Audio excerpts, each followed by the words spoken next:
Right, dear students, digital tutors எல்கையினால் நடத்தப்படுகின்ற business management BMA என்ற ஒரு பாடம் இருக்கு உங்களோட லெவல் 2ல. அந்த பாடத்துக்கான ஒரு பாஸ் பேப்பர் கிளாஸ்ல நம்ம என்ன செஞ்சிருக்கோம், ஜாயின் பண்ணியிருக்கோம். ரைட், இந்த கிளாஸ்ல முக்கியமான, அதாவது இந்த கிளாஸ் நோக்கம், நம்மளுடைய ஸ்டூடெண்ட்ஸ் எல்லாரும் வீடியோஸ் பார்த்துருப்பீங்க, யூடியூப்ல இருந்தும் பார்த்துருப்பீங்க. இதுல நிறைய விஷயங்களை நம்ம என்ன செஞ்சிருக்கோம், தியரி ரீதியாகவும் ஃபுல்லா படிச்சிருக்கோம். பாஸ் பேப்பர்ஸ் 2023, 24, 22, 21 அந்த பேப்பர்ஸ் எல்லாம் என்ன செஞ்சிருக்கோம், பிஎம்ஏல ஃபுல்லா பிராக்டிஸ் பண்ணிருக்கோம். அந்தந்த தியரி முடியும் போதே நம்ம என்ன செஞ்சிருக்கோம், நிறைய பேப்பர்ஸ் நம்ம பிராக்டிஸ் பண்ணிருக்கோம். ரைட், மேலும் என்ன செய்ய போறோம், எவ்வாறு இதற்கு விடையளிப்பது, ஆன்சர் ஸ்கீம்ல இருக்கிற மாதிரி 100% விடையளிக்க வேண்டுமா அல்லது தெரிந்த முறைகளை கொண்டு விடையளிக்க முடியுமா என்பதற்கான என்ன ஒரு ஐடியா வழங்கக்கூடிய ஒரு கிளாஸ் தான் என்ன செய்ய போது, நம்முடைய கிளாஸ் என்ன செய்ய போது காணப்பட போகுது. ரைட், இதுல பாருங்க பிள்ளைகள், 2025 ஜூலை பேப்பர்ஸ் எடுத்துக்கொள்ளுங்க. குறிப்பிட்ட நமக்கு தரப்பட்ட மனத்தியாளங்களுக்குள்ள நாம் என்ன செய்ய போறோம், இந்த கிளாஸஸ் நாம் என்ன செய்யணும், நிறைவு செய்ய வேண்டி வரும்.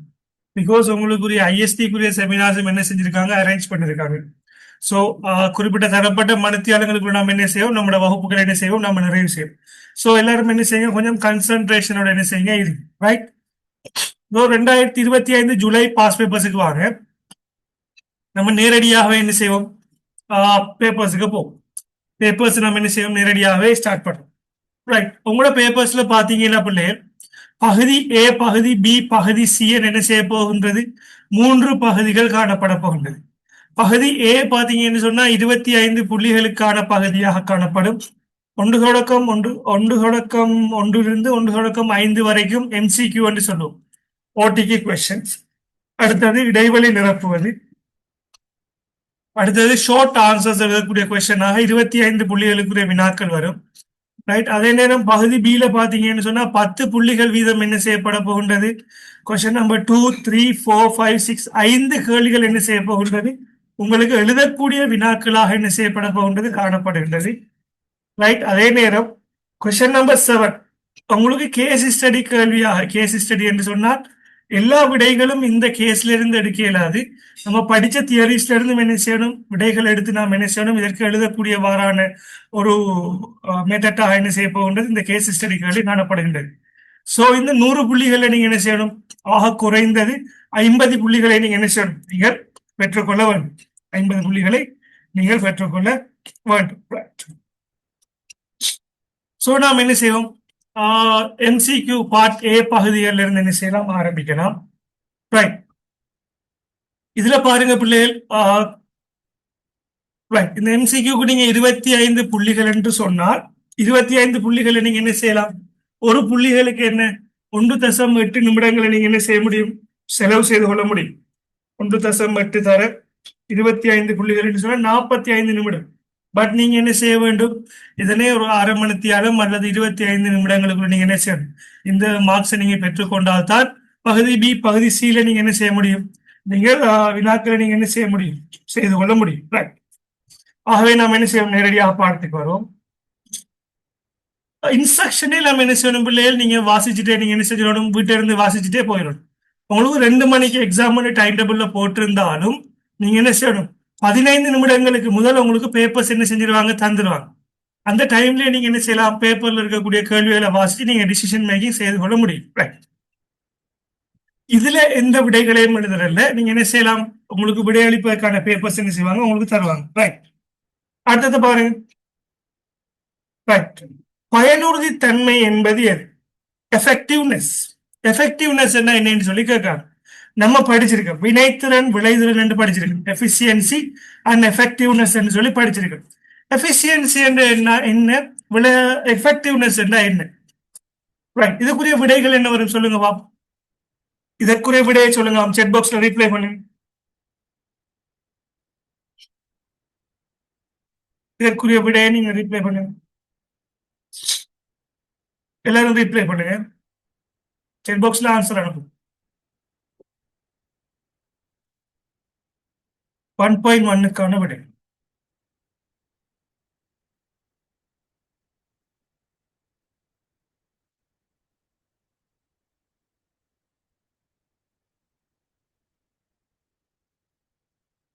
ரைட்.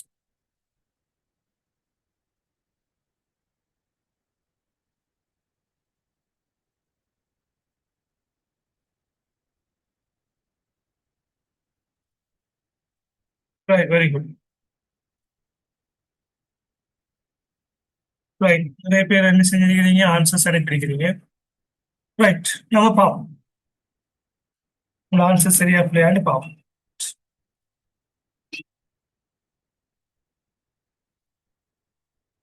வினைத்திறன் என்பது என்ன என்று சொன்னா செய்வதை சரியாக செய்து. விளைதிறன் என்ற என்ன என்று சொன்னா பயனுடைய தன்மை என்று சொன்னா சரியானதையே என்ன செய்தல்.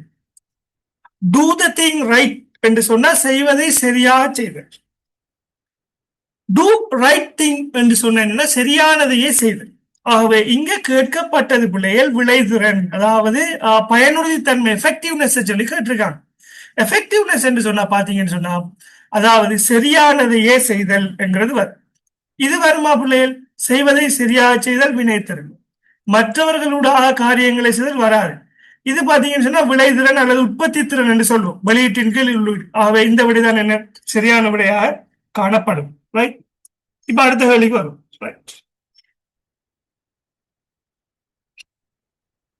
பின்வருவனவற்றில் எந்த தொகுதி பாரம்பரிய மேற்கத்திய முகாமைத்துவ பாணியின் ஒரு பண்பாகும்? அதாவது அமெரிக்காவில் கண்டுபிடிக்கப்பட்ட முகாமைத்துவம் இருக்குதானே, அதன் பண்பு எவ்வாறு காணப்பட்டது? முதலாளித்துவ பொருளாதார சம்பந்தப்பட்டது. எவ்வாறு காணப்பட்டது? 1.2 ஆன்சர்ஸ் அனுப்புங்க. எவ்வாறு காணப்பட்டது?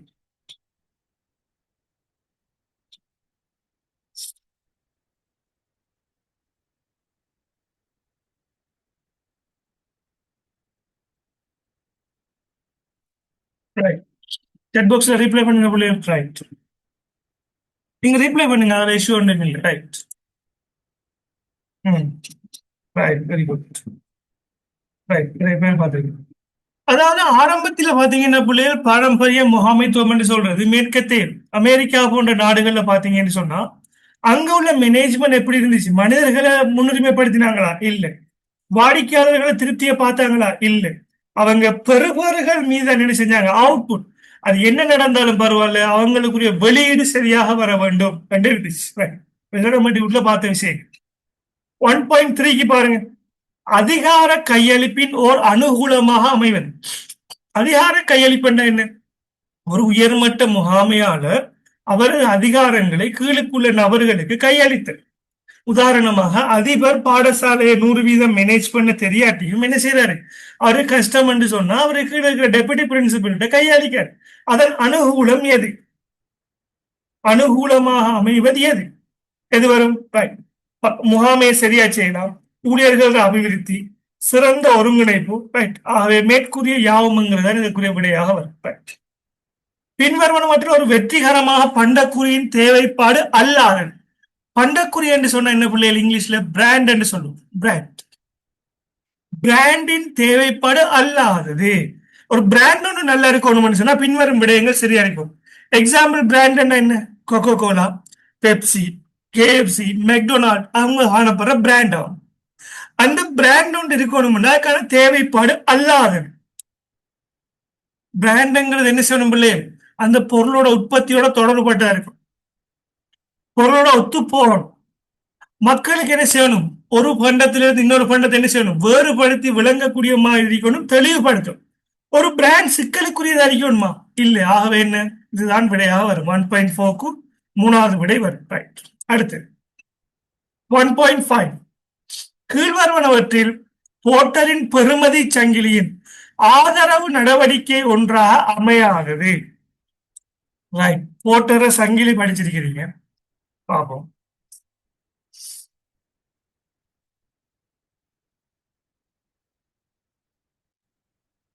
போர்ட்டரை பெறுமதி சங்கிலி படிச்சிருக்கோம். வெலு செயின் என்று படிச்சிருக்கோம்.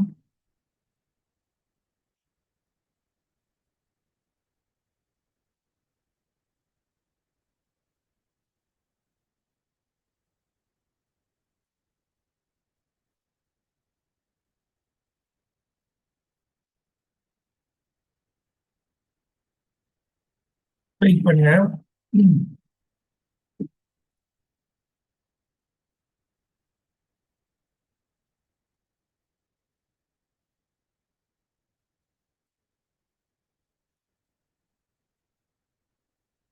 இந்த செயற்பாட்டு முகாமைத்துவத்துல பாத்தீங்கன்னு சொன்னா பெருமான சங்கிலி, போர்ட்டரின் பெருமான சங்கிலி என்று சொல்லி படிச்சிருக்கு. பெருமான சங்கிலிக்கான இமேஜ் என்ன செஞ்சிருக்கோம், காட்டியிருக்கோம். இமேஜ் எங்க,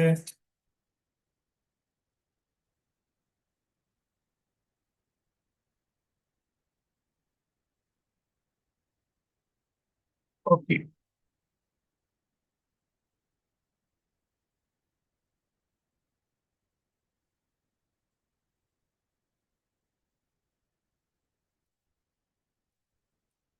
ரைட், இதான் படம் பிள்ளையர்.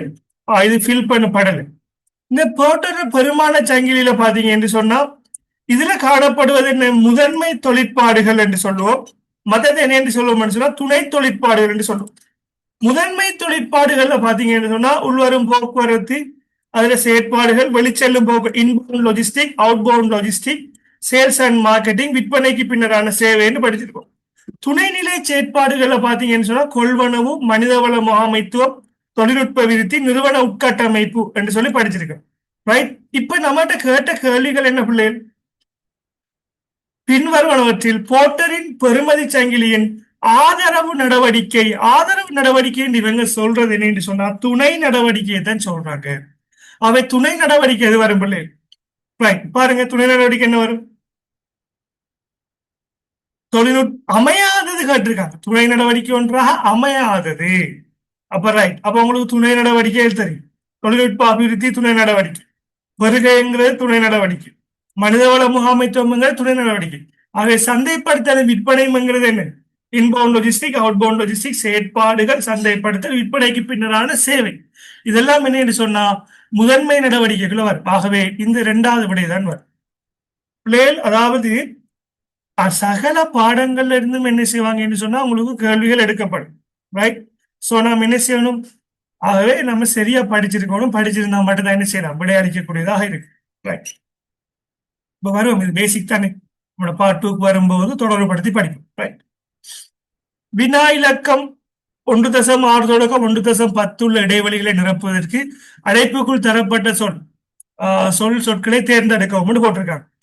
ரைட். அப்ப நீங்க விடை அளிக்கிறேன்னு சொன்னா முதலாவது வரக்கூடியதுக்கு முதலாவதும், ரெண்டாவது பக்கம் இருக்கிறதுக்கு ரெண்டாவது செட் பாக்ஸ்ல ரிப்ளை பண்ணலாமா. ரைட். எல்லாத்துக்கும் அதே மாதிரி தான், முதலாவது ரெண்டாவது. இந்த டேஷ்ல என்ன வரும் பிள்ளைகள், 1.6ல என்பது மற்றையவர்கள் மீது செல்வாக்கு செலுத்துவதற்கான ஒரு நபரின் ஆற்றலாகும். என்ன ஆன்சர் வரும், மற்றையவர்கள் மீது செல்வாக்கு செலுத்துவதற்கான ஆற்றல் எது வரும் பிள்ளை, ரைட். எது முதலாவது ரெண்டாவது, ரைட், வெரி குட். அதிகாரம் அல்லது என்ன வலு என்று சொல்றது, பவர். என்ன பிள்ளை, இன்னொருவரின் மீது ஆதிக்கம் செலுத்துவதற்கான ஆற்றல் என்ன என்று சொல்லும், வலு என்று சொல்லும். ரைட். இரண்டாவது என்பது அதிகாரவியலின் ஒரு பண்பாகும். அதிகாரவியல் பண்பு என்ன, அதிகாரவியலின் எது பண்பு, எல்லோருக்கும் ஏத்த மாதிரி மாறி மாறி இருக்குமா அதிகாரம், அது அதிகாரத்தை ஒரு ஆளுக்கு வழங்கினதுக்கு பிறகு அவர் அதுல சிறப்பு தேர்ச்சி அடைஞ்சிருப்பாரா, எதுவர் முதலாவது ரெண்டாவது, ரைட். முதலாவது அதிகாரம் வழங்கப்பட்டால் பிள்ளைகள் அந்த அதிகாரத்தை கொண்டு தொடர்ச்சியாக செயற்படும் இடத்து அதில் என்ன செய்வார், அவர் சிறப்பு தேர்ச்சி பெற்றவராக காணப்படுவார். ரைட். ஆகவே சிறப்பு தேர்ச்சிங்கிற அதிகாரவியலின் ஒரு பண்பு. 1.8 டேஷ் என்பது நிறுவனத்தில் நிலவும் வெற்றிடங்களுக்காக தகைமையுள்ள விண்ணப்பதாரிகளின் ஒரு தொகுப்பை உருவாக்குவதற்கான செய்முறை, ஆட்களை வேலைக்கு எடுக்கிற செய்முறை தான் இது என்று சொல்றாங்க. எது முதலாவது ரெண்டாவது, ஒவ்வொன்றையும் போட்டு வாய்ச்சி பாரு. எது மனிதவள திட்டமிடல் என்ன பிள்ளைகள், என்ன வேலைக்கு என்ன ஆட்கள் தேவை என்று சொல்லி முன்கூட்டியே தீர்மானம் எடுத்துக் கொள்வதுதான் மனிதவள திட்டமிடல். இது என்ன, வெற்றிடங்களுக்கான தகைமை உள்ள ஆட்களை தெரிவு செய்யறது ஆட்சேர்ப்பு என்று சொல்லுவோம். இப்ப பாருங்க, விற்பனை அல்லது சந்தைப்படுத்து எண்ணக்கருவில் உற்பத்தி பொருட்களின் தரத்தை பொருட்படுத்தாமல், தரத்தை பத்தியும் யோசிக்கிறல்ல, உற்பத்தி பொருளை பத்தியும் யோசிக்காமலுக்கு ஆக்ரோஷமாக விற்பனை செய்தல், அதுக்கு பேர் என்ன, முதலாவதா ரெண்டாவது? முதலாவதா ரெண்டாவது? எக்ஸாம்ல எழுத வேணுமா? எக்ஸாம்ல பிள்ளை நான் இப்ப இந்த உங்களோட செக் பாக்ஸ்ல ரீப்ளை பண்றதுக்காக நீ நம்பர் போட சொல்றேன். எக்ஸாம்ல நீங்க என்ன செய்யணும்? 1.6 என்று சொல்லி போட்டதுக்கு பிறகு என்ன செய்யணும்? நீங்க அதுல எழுத வேண்டும். இந்த விஷயத்தை நீங்க எழுதணுமா எக்ஸாம்ல? இதுதான் உங்களோட செக் பாக்ஸ் ரீப்ளை பண்றதுக்காக வேண்டி சொன்னதா? என்ன வரும் பிள்ளைகள் 1.9க்கு? 1.9க்குரிய விட என்ன?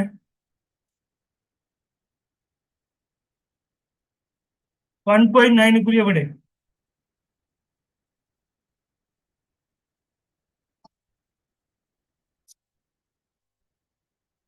ரைட்.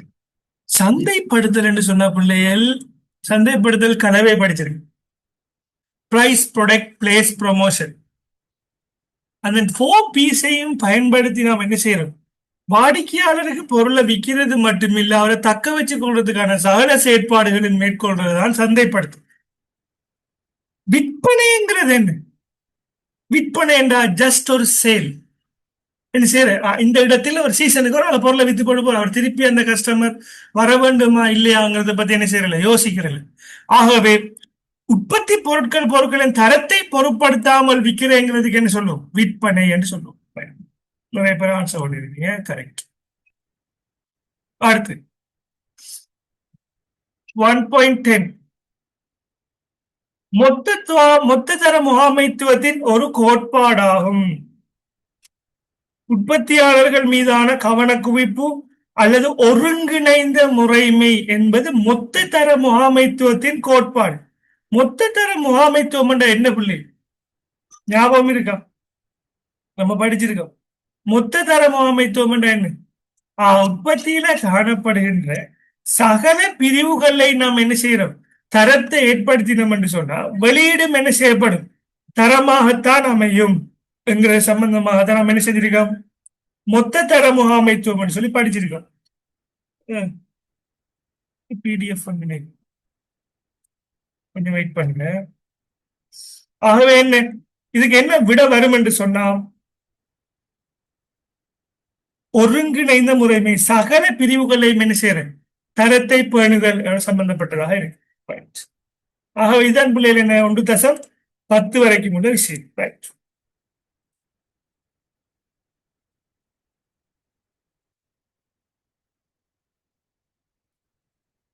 ரைட், நம்ம அடுத்தது பார்ப்போம்.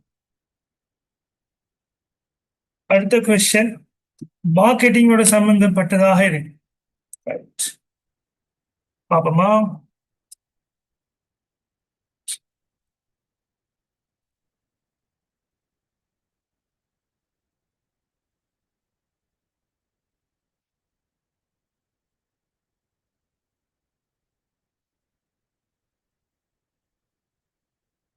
கேள்வியை பாருங்க, என்ன சொல்றாங்க? சந்தை துண்டமாக்கலின் 2 நன்மைகளை பட்டியலிடுக. சந்தை துண்டமாக்கலின் 2 நன்மைகளை பட்டியலிடுக. சந்தை துண்டமாக்கல் என்ன பிள்ளைகள் எங்க படிச்சிருக்கு? எல்லாரும் நம்ம டியூட்ஸ் எடுத்து வச்சுக்கொள்ளுங்க.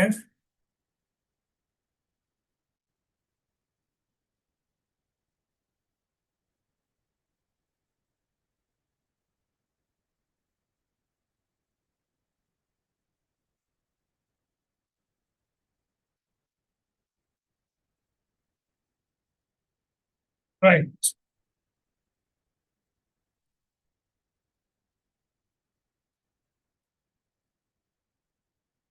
சந்தை துண்டமாக்கல் படிச்சிருக்கோமா இல்லையா? படிச்சிருக்கு. 7PS எல்லாம் இந்த முறை 7PS எதிர்பார்க்கலாமா? 4PS இல்லாட்டி 7PS எதிர்பார்க்கலாம். ஞாபகம் வச்சுக்கொள்ளுங்க. சந்தை துண்டமாக்கல் என்ன? ரைட், நம்ம யாருக்கு சந்தைப்படுத்த போறோம்ங்கிறது ஐடியா உண்டு இல்லாட்டி நம்ம சந்தைப்படுத்தல.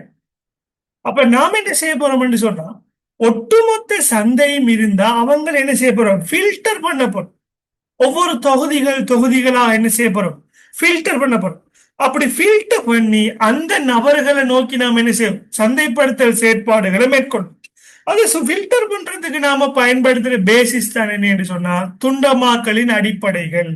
புவியியல் ஏரியா வச்சு துண்டமாக்குவோம், மக்களோட வாழ்க்கை முறையை வச்சு துண்டமாக்குவோம், குடியியல் நடத்தையை வச்சு துண்டமாக்குவோம். ரைட். அதே போல அவங்க வயது, ஆண்கள், பெண்கள், வயோதிபர்கள், சிறியாக்கள் அப்படின்னு செய்யும். பல்வேறுபட்ட கேட்டகரியிலையும் நம்ம என்ன செய்யணும்னு சொன்னா அந்த துண்டமாக்கல் செயற்பாட்டை மேற்கொண்டு என்ன செய்யும், நம்ம சந்தைப்படுத்தல் செயற்பாட்டை மேற்கொள்ளும். Right. சந்தைப்படுத்த இந்த சந்தை துண்டமாக்கலால் என்ன செய்யணும் என்று சொன்னா நன்மைகள் இருக்கு. சந்தை துண்டமாக்கலால நமக்கு பல்வேறுபட்ட நன்மைகள் இருக்கு. இப்ப லாஸ்ட் இயர் உங்களுக்கு 25 ஜூலைல உங்களுக்கு துண்டமாக்கல் MCQல வந்தா 26 ஜனவரியில என்ன செய்யும், அது உங்களுக்கு பார்ட் 2ல வரும். துண்டமாக்கல் என்றால் என்ன, அல்லது துண்டமாக்கல் சந்தை துண்டத்தை தெரிவு செய்யும் போது கவனத்தில் கொள்ள வேண்டிய விடயங்கள் என்கிற விடயம் வரும். வினைத்திறனான துண்டமாக்கலின் தேவைப்பாடுகள் என்கிறத என்ன செய்யலாம், அவங்க கேள்வி கேட்கலாம். ஆகவே டியூட்ல நோட் பண்ணிக்கொள்ளுங்க பிள்ளை, டியூட்ல ஸ்கிரீன்ஷாட் பண்ணிக்கொள்ளுங்க. வினைத்திறனான துண்டமாக்கலின் தேவைப்பாடுகள் என்று சொல்லி 2026 என்ன செய்யலாம், ஜனவரி பேப்பர்ல உங்களுக்கு கேட்கலாம். ரைட். ஏன்னா ஆல்ரெடி என்ன செஞ்சுட்டாங்க, நன்மைகள் என்ன செஞ்சுட்டாங்கன்னா உங்கள்கிட்ட கேட்டுட்டாங்க. ரைட். ஆகவே நன்மைகளை பாருங்க. ரைட். இதான அதுல நன்மைகள் வரும். நம்மகிட்ட கேட்ட கேள்விக்கான நன்மைகள் பாருங்க. வணிகத்தில் உள்ள வரையறுக்கப்பட்ட வளங்களை மிகவும் வினைத்திறனாகவும் விளைதிறனாகவும் என்ன செய்யலாம், பயன்படுத்த. போட்டித்தன்மை அதிகரிக்கும். சந்தையை விரைவாக ஆய்வு செய்யலாம். அடுத்து இலாபம் என்ன செய்யும், அதிகரிக்கும். சந்தைப்படுத்தல் நிகழ்ச்சிகளை வெற்றிகரமாக நடத்துவது செய்யப்படுகிறது, திறமையை வழங்குகின்றது. இவ்வாறான விடயங்கள் இருக்கு. இதான் என்ன சந்தை துண்டமாக்கலில் பெற்றுக்கொள்ளக்கூடிய நன்மைகளாக காணப்படும். ஆகவே அடுத்த கேள்விக்கு போவோம்.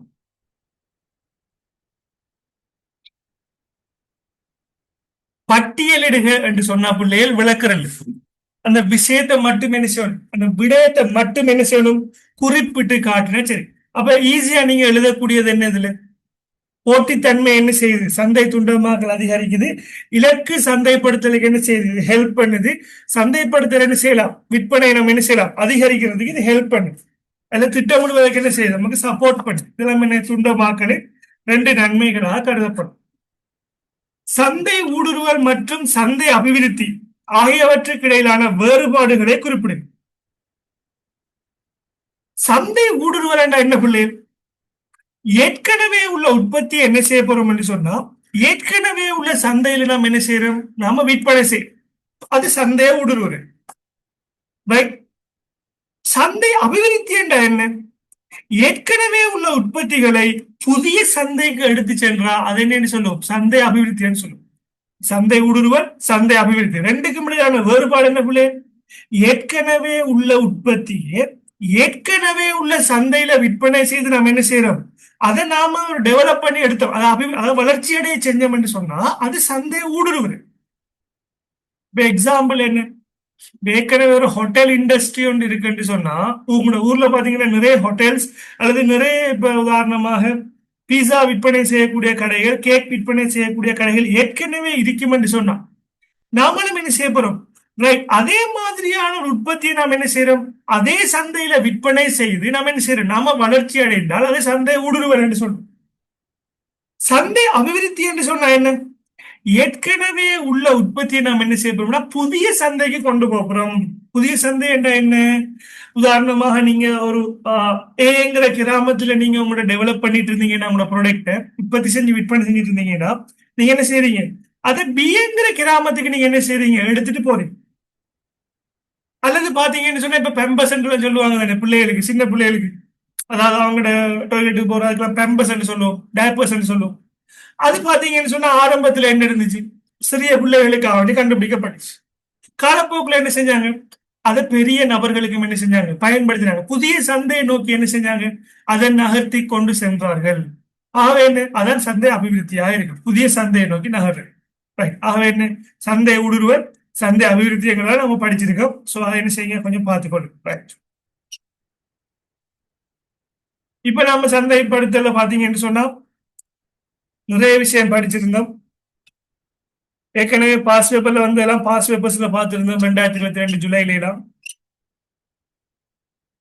பண்டக்குறியின் முக்கியத்துவங்கள் அடிக்கடி கேள்விக்கு வர ஒரு விடயம், பண்டக்குறி சம்பந்தமான ஒரு விடயம், பிராண்டிங் சம்பந்தமான விடயம்.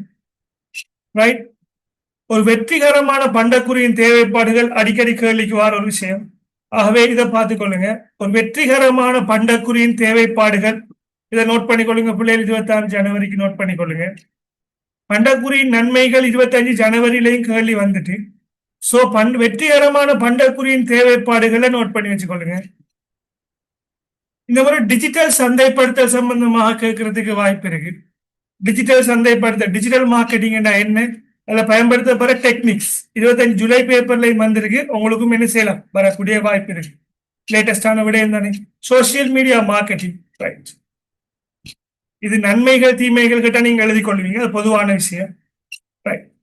அடுத்து சந்தைப்படுத்தல காணப்படுகின்ற நெறிமுறை அம்சங்கள் நம்ம படிச்ச விஷயம்.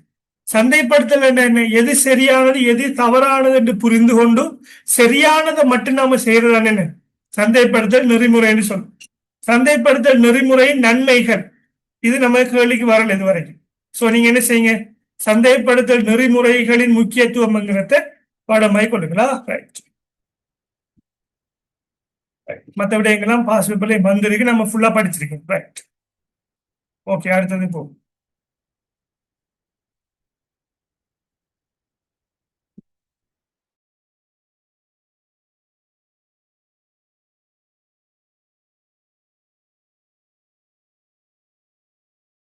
ரைட், அடுத்தது பாருங்க, மாற்ற முகாமைத்துவம் சம்பந்தப்பட்ட கேள்வி.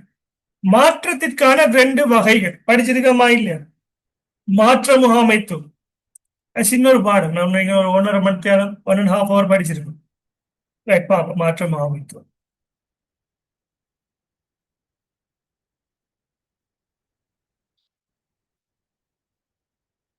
டிஜிட்டல் டியூட்டர்ஸ் கீழே கிளாஸுக்கு வராதாக்கள் நீங்க வேற கிளாஸுக்கு போயிருந்தீங்கன்னா உங்களோட டியூட்ஸையும் எடுத்து வச்சுக்கொள்ளுங்க, இந்த வீடியோஸை பார்க்கும்போதோ அல்லது கிளாஸை பார்க்கும்போதோ, ரைட். ரைட், நம்ம மாற்ற முகாமைத்துவம் டீப்பா படிச்சோம். மாற்றத்துக்கு ஏற்படுத்தக்கூடிய காரணிகள், இதுவும் பாஸ் பேப்பர்ல வந்த கேள்வி 2020 ஜனவரியில, ரைட்.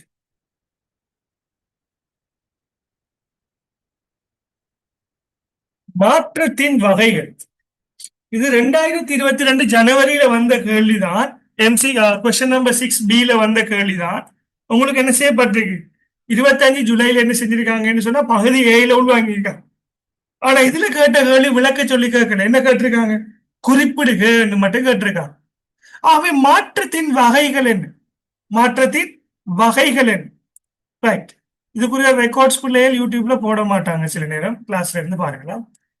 மாற்றத்தின் வகைகள் என்ன, மாற்றத்தின் வகைகள் ஒரு குறிப்பிட்ட பகுதி தான் போடுவாங்கன்னு நினைக்க, நீங்க அட்மினை கண்டெக்ட் பண்ணி கொடுங்க. மாற்றத்தின் வகைகளை பாருங்க, என்னென்ன மாற்றம் இருக்கு, திட்டமிடப்பட்ட மாற்றம், லேசா பாடமாய் கொண்டு. இந்த முறை உங்களுக்கு 2026 ஜனவரிக்கு கேள்விக்கு வரக்கூடிய வாய்ப்பு இருக்கு. மாற்றத்தின் வகைகளை தந்து அதை விளக்க சொல்லி கேட்க, மாற்றத்தின் வகைகளை தந்து விளக்குக என்று சொல்லி கேட்கக்கூடிய வாய்ப்பு இருக்கு. ஏன்னா 25 ஜூலைல குறிப்பிடுகன்னு சொல்லிட்டாங்க. திட்டமிடப்பட்ட மாற்றம், திடீர் மாற்றம், திடீர் மாற்றத்தை அவசர மாற்றம் என்று சொல்லுவோம். படிமுறையாக மேற்கொள்கின்ற மாற்றம், நிலை மாற்ற மாற்றம், தந்திரோபாய மாற்றம், என்ன செய்யப்படுது, இயக்கம் சார்ந்த மாற்றம் என்ன செய்யப்படுது, அதாவது தொழிற்பாட்டு மாற்றத்தை தான் இயக்கம் சார்ந்த மாற்றம் அல்லது தொழிற்பாட்டு மாற்றம் என்று சொல்லும்.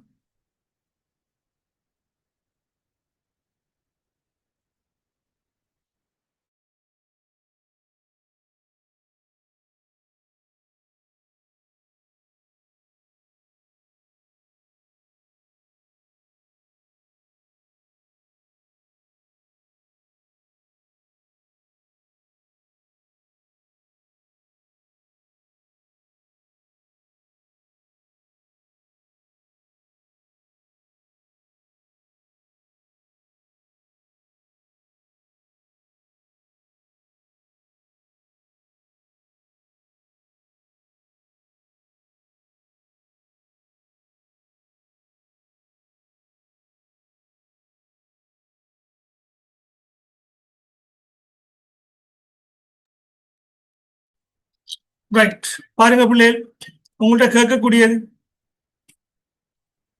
மாற்றத்துக்கு பாத்தீங்கன்னா உள்ளக காரணி வெளியக காரணி சம்பந்தமாக கேட்கக்கூடிய வாய்ப்பு இருக்கு. இது 2025 ஜனவரி பேப்பர்ல உங்களுக்கு கேட்டுட்டாங்க விளக்குக பகுதிகளில்.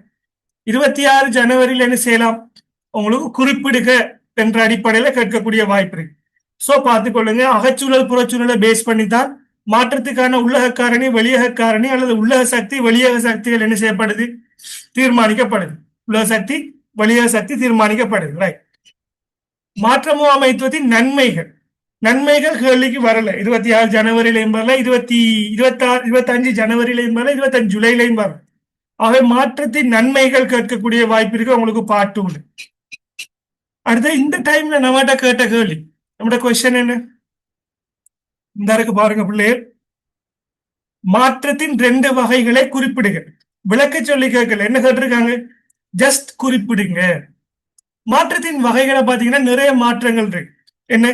திட்டமிட்ட மாற்றம், திட்டமிடாத அதாவது திடீர் மாற்றம், படிமுறையான மாற்றம், நிலை மாற்றம், தந்திரோபாய மாற்றம், இயக்கம் சார்ந்த மாற்றம் அல்லது தொழிற்பாட்டு மாற்றம் என்று சொல்லுவோம். தொழிற்பாட்டு மாற்றம். இதுல நம்ம என்ன செஞ்சோம்? நம்மளோட வீடியோஸை பாத்தீங்கன்னு சொன்னா பிள்ளைகள் இதுல விளக்கங்கள்லாம் நான் சொல்லியிருப்பேன். என்ன திட்டமிட்ட மாற்றம் என்று சொன்னா, சூழலை ஆய்வு செய்து ஸ்வட் அனலைசிஸ் எல்லாம் செஞ்சதுக்கு பிறகு நாம ஒரு மாற்றத்தை ஏற்படுத்தினோம் என்று சொன்னால் அது என்ன? திட்டமிட்ட மாற்றம்.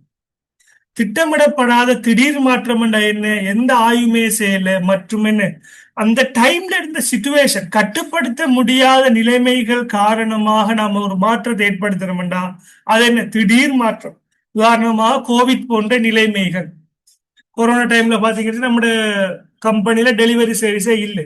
பட் கட்டாயம் டெலிவரி சர்வீஸ் கம்பெனிகளோட அக்ரிமெண்ட் பண்ண வேண்டிய தேவைன்னு நமக்கு வருது. அது ஒரு மாற்றம். அது என்ன மாற்றம்? திடீர் மாற்றம் என்று சொல்லுவோம். இவ்வாறு மாற்றங்கள் இருக்கு.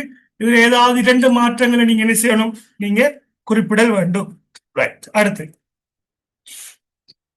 எழுதினா சரி, விளக்கம் இல்ல, நோட் பண்ணி காட்டினீங்கன்னா சரி. ரைட்.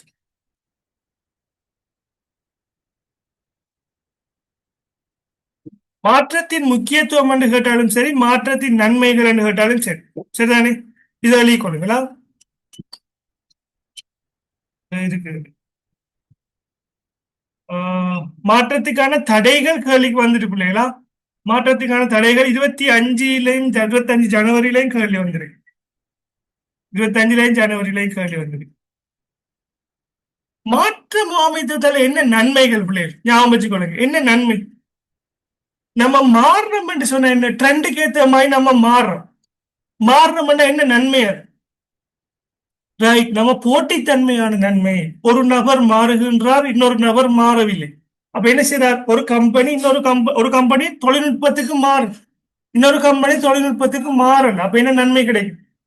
போட்டித்தன்மையான நன்மை, காம்படிட்டிவ் அட்வான்டேஜ் கிடைக்கும்.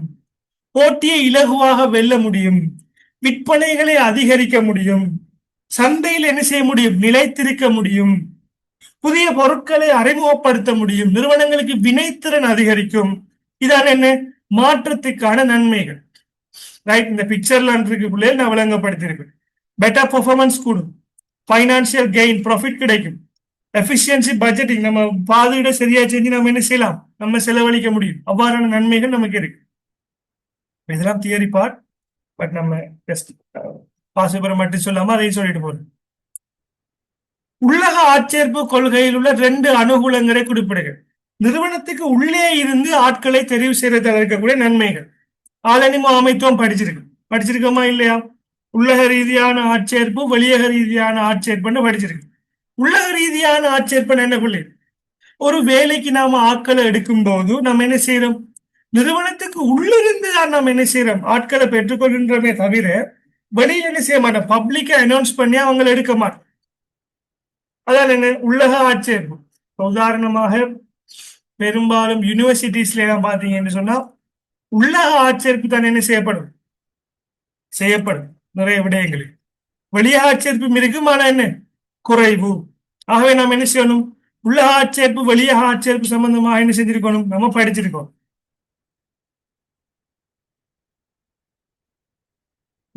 ஆட்சேர்ப்புண்டா என்ன? நிறுவனத்துக்கு தேவையான ஊழியர்களினை விண்ணப்பிக்க வைத்து அந்த ஊழியர்களை பொருத்தமான ஊழியரை தெரிவு செய்வதற்கான நடைமுறை தான் ஆட்சேர்ப்பு.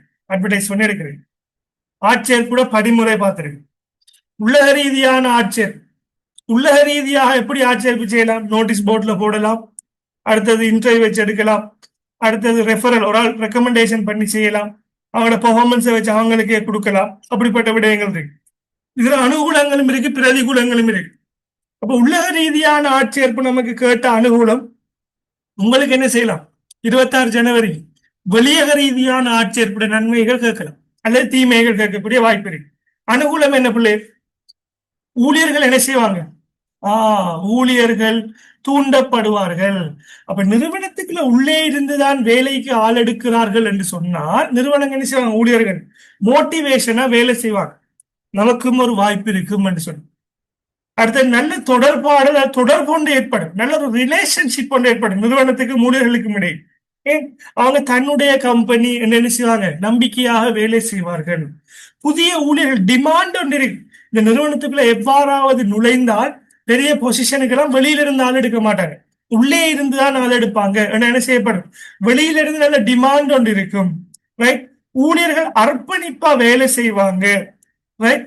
அடுத்தது, வெளியில இருந்து ஆட்கள் எடுக்கிறத விட உள்ள இருந்து ஆட்களை சேர்ப்பு செய்தால் என்ன? நமக்கு காலம் குறையும், குயிக்கா ஆட்கள் எடுக்கலாம். அதான் விஷயம். ரைட்? அப்ப இதுல ஏதாவது ரெண்டு விஷயங்கள் எழுதினா போதுமானதா இருக்கு. Right. Right, very good. Answer அனுப்பியிருந்தீங்க, வெரி குட். போட்டரின் மரபியல்பான தந்திரோபாயங்களுள்ள தந்திரோபான கிரே தலைமைத்துவம். கிரே தலைமைத்துவம் என்ன பிள்ளை? கோஸ்ட் லீடர்ஷிப் ஸ்ட்ராட்டஜி படிச்சிருக்கோமா இல்லையா? கிரய தலைமைத்துவம் உற்பத்தி கிரயத்தை குறைப்பதன் ஊடாக விற்பனை அதிகரித்து என்ன செய்யுது? விற்பனை அதிகரித்து நம்முடைய இலக்குகளை அடைந்து கொள்வதற்கான நடைமுறை தான் என்ன செஞ்சிருக்காரு? போட்டு ரெக்கமெண்ட் பண்ணிருக்காரு. ஒன்று, அதுக்கு கோஸ்ட் லீடர்ஷிப், கிரய தலைமைத்துவம். ரெண்டாவது என்ன என்று சொன்னா வேறுபடுத்தல் என்று சொல்ல, பேதப்படுத்தல் சொல்ல, டிஃபரன்சியேஷன். ரைட் இல்லைங்க? ஹார்ட்.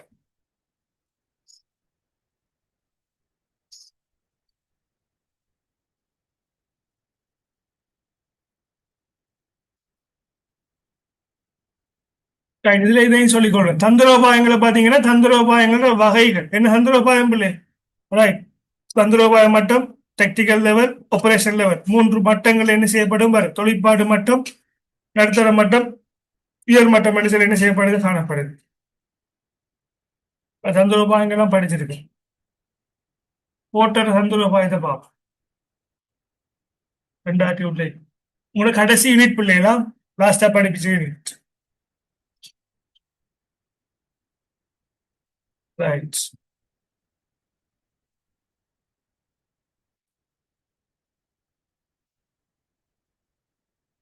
நம்ம படிச்சிருக்கோமா இல்லையா? போட்டரின் பொதுவான தந்திரோபாயங்கள். போட்டர் என்ற என்ன? அந்த போட்டித்தன்மை எவ்வாறு வெல்லுவது என்பது தொடர்பாக என்ன செஞ்சிருக்காரு அவர்? பெரும்பாலும் போட்டர் என்ன போட்டித்தன்மை நம்ம லெவல் 1ல இருந்து படிச்சுவார். போட்டியை வெல்வதற்கான தந்திரோபாயங்களை வகுத்து கொடுத்தவர் தான் போட்டர். எவ்வாறு இந்த போட்டித்தன்மையை வெல்றது, அதுல அவர் சொன்ன விடயம் தான் கிரய தலைமைத்துவம். கிரய தலைமைத்துவம் என்ன? குறைந்த செலவுல உற்பத்தி செய்து நம்ம என்ன செய்யறது? குறைந்த கிரயத்தில் உற்பத்தி செய்யப்பட்டால் குறைந்த விலையில் விற்கலாம், குறைந்த விலையில் விற்பனை செய்தால் என்ன செய்யலாம்? கூடுதலான பொருட்களை விற்பனை செய்து லாபத்தை ஈட்ட முடியும், நாம் லாபத்தை உழைத்து வெல்ல முடியும் என்று சொன்னவர் தான் கிரய தலைமைத்துவம்.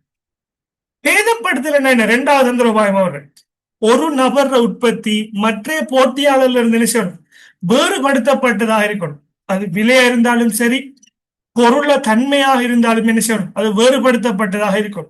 இப்ப ஆப்பிளுக்கும் சாம்சங்குக்கும் பாருங்க, கட்டாயம் ஒரு வேறுபாடு என்ன செய்யப்படுது? இருந்து கொண்டே இருக்கு. ரெண்டும் ஸ்மார்ட் போன் தான், பட் என்ன டிஃபரன்சியேஷன் இருந்து கொண்டே இருக்கு. ரெண்டும் ஈக்குவலாக ஏதோ ஒரு வித்தியாசம் இருந்து கொண்டே இருக்கு. அந்த வித்தியாசம் இருக்கிறதுல என்ன செய்யறாங்க? அப்பிளுக்கு ஒரு கஸ்டமர்ஸ் இருக்காங்க, சாம்சங்குக்கு ஒரு கஸ்டமர்ஸ் இருக்காங்க. அது ரெண்டு போனும் வாங்கி பாவிக்கிறாங்களும் இருக்காங்க. அந்த வித்தியாசத்தை ரெண்டு பேரும் என்ஜாய் பண்றதுக்காக. ரைட்.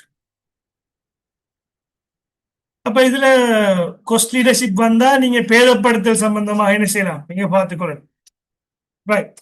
அடுத்து, தந்திரோபாயத்துல செல்வாக்கு செலுத்துற காரணிகள் பிள்ளைகள் வந்திருக்கு, பார்ட் 2ல வந்திருக்கு, பாப்போமா? ரைட்.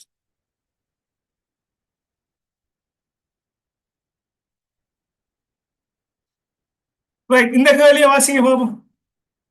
வாய்ச்சிடுங்க.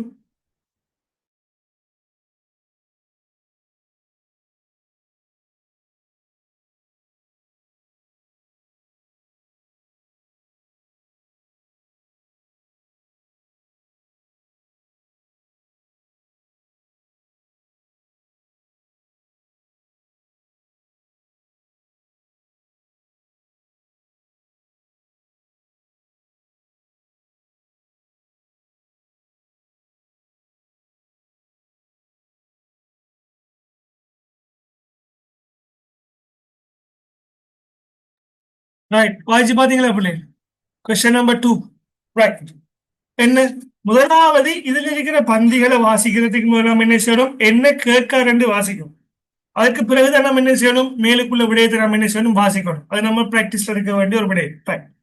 பாருங்க பிள்ளை, படிநிலை ஹேரக்கி அடிப்படையில், அந்த படிநிலை என்று சொன்னா இந்த முகாமைத்துவ கூம்பு இருக்குதானே, இதான் உயர் மட்டம், நடுத்தர மட்டம், கீழ் மட்டம், அதான். ரைட். படிநிலை அடிப்படையில் முகாமையாளர்களை வகைப்படுத்தும் போது சொல்யூஷன் ஜெனித்தெக் சொல்யூஷனினால் கவனத்தில் கொள்ளப்படும் திறன்களின் 2 வகைகளை விவரிக்குக. முகாமையாளர்களுக்கு என்று சொல்லி பிள்ளைகள் திறன்கள் இருக்கு. அந்த திறன்கள்ல 2 என்ன செய்ய சொல்லியிருக்காங்க? விவரிக்க சொல்லியிருக்காங்க. சோ நீங்க என்ன செய்யுங்க? மேலுக்குள்ள தகவலை வாசிங்க. என்ன தகவல்? திறன்களை பார்ப்போம். முகாமையாளர்களுக்கு 3 வகையான திறன்கள் இருக்கு. நம்ம ஃபர்ஸ்ட் யூனிட்ல படிச்ச பாடம், ஃபர்ஸ்ட் யூனிட்ல படிச்ச விஷயம். ஆள்சார் திறன், எண்ணக்கர் சார் திறன், தொழில்நுட்பம் சார் திறன், அதாவது நபர் சார்ந்த திறன் அப்படி படிச்சிருக்கு. கேள்விக்கு பார்ப்போம், கேள்வியை பார்ப்போம்.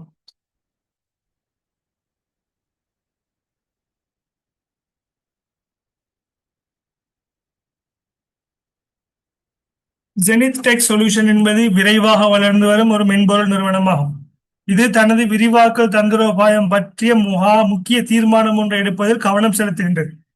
கம்பெனியின் முகாமைத்துவ அணியானது நிறுவன இலக்குகளை அடையும் நோக்குடன் முகாமையாளர்களது திறன்களின் அடிப்படையில் பல்வேறு மட்டங்களாக பிரிப்பதற்கு திட்டமிடுகின்றது. கேட்ட கேள்வி, ஜென்டெக் சொல்யூஷனினால் கவனத்தில் கொள்ளப்படும் திறன்களின் 2 வகைகளை விவரிக்குகிறது. திறன்கள் 3 இருக்கு பிள்ளைகள். அதுல என்ன செய்ய சொல்லியிருக்காங்க?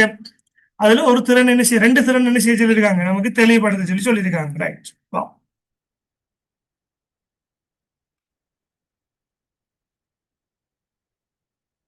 யூனிட் 1 முகாமைத்துவம் படிச்சிருக்கோம், வளங்கள் படிச்சிருக்கோம்,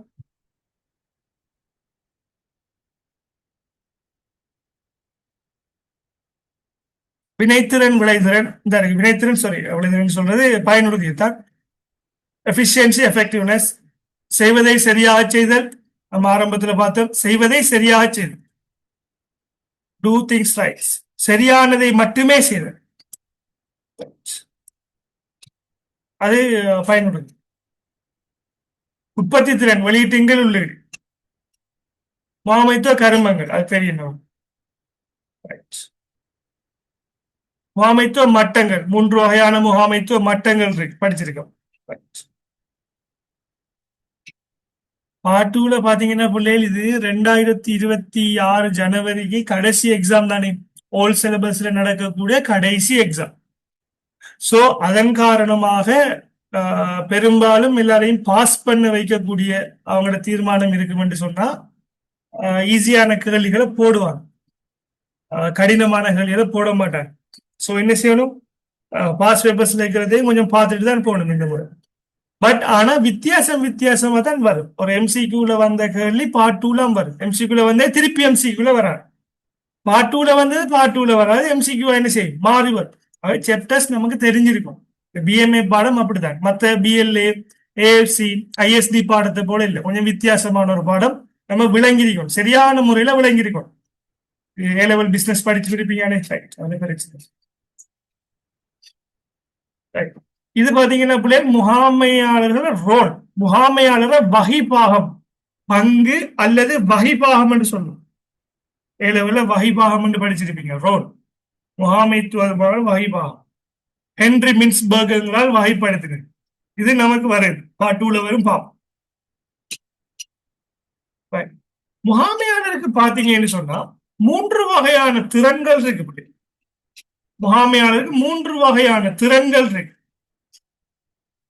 எண்ணக்கரு ரீதியான திறன், தனிநபர் அல்லது ஆள்சார் திறன், அல்லது தொழில் சார் திறன், தொழில்நுட்ப திறன் என்று சொல்லும். தொழில்நுட்பத்திறன் அல்லது தொழில் சார் திறன், தொழில்சார் அல்லது தொழில்நுட்ப திறன் என்று சொல்லும்.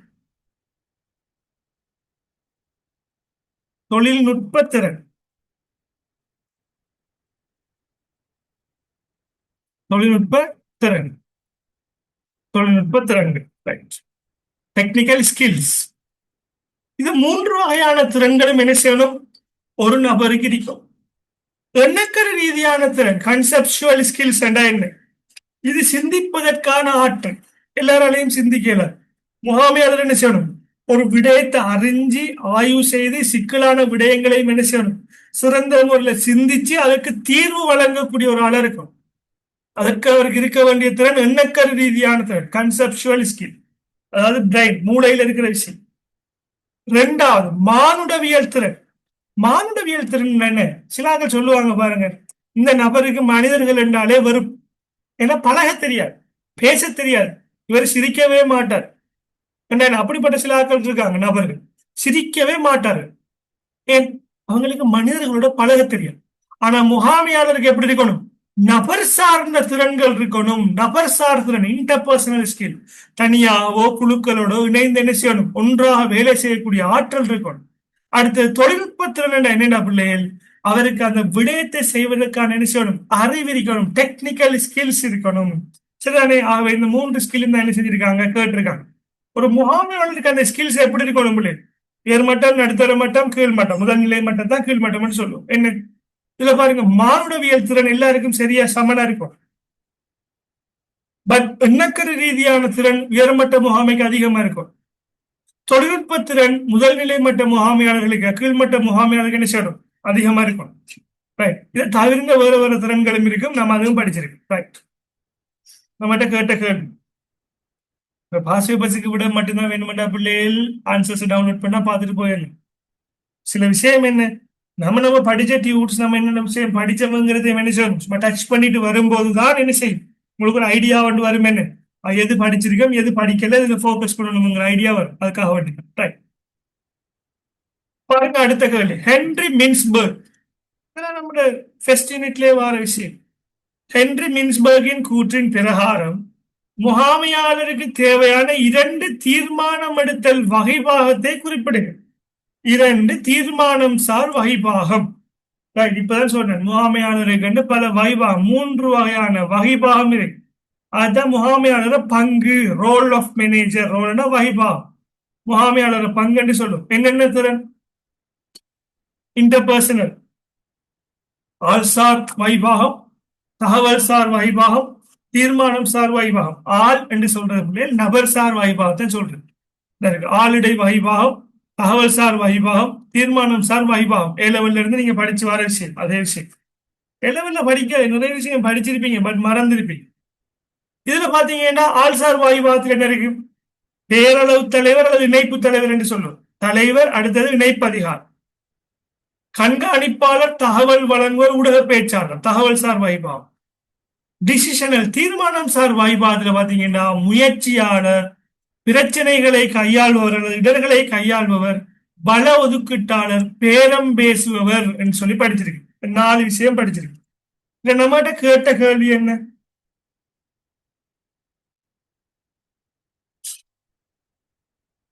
இரண்டு தீர்மானம் எடுத்தல் சார் வைபாத் என்ன செய்ய சொல்றாரு, பட்டியலிடுக என்று மட்டும் சொல்லியிருக்காரு. அப்ப பட்டியலிடுக என்ன பிள்ளை, எழுதி மட்டும் என்ன செய்யணும் நாம காட்ட வேண்டும், விளக்க தேவை. அப்ப எழுதலாமா இல்லையா, முயற்சியாளர், இடர்களை கையாள்பவர், வள ஒதுக்கீட்டாளர், பேரம் பேசுபவர் எழுதிங்கன்னா சரி. இது கிளியர் தானே? அப்ப அதையும் வந்துட்டு அப்ப டிசிஷன் சார் ரோல் கேட்டுட்டாங்கன்னா நீங்க என்ன செய்யலாம், தகவல் சார் வைபாகம், நபர் சார் வைபாகம் சம்பந்தமாக எழுதி விளக்குறதுக்கு கேட்கலாம். ஆகவே நீங்க என்ன செய்யுங்க, இது வந்தா நீங்க என்ன சொல்லணும், இந்த இருக்கிறத நீங்க என்ன செய்யுங்க, 2026 ஜனவரியில் எக்ஸாம் செய்கிறார்கள், இதை கொஞ்சம் பார்த்துக்கொள்ளுங்க.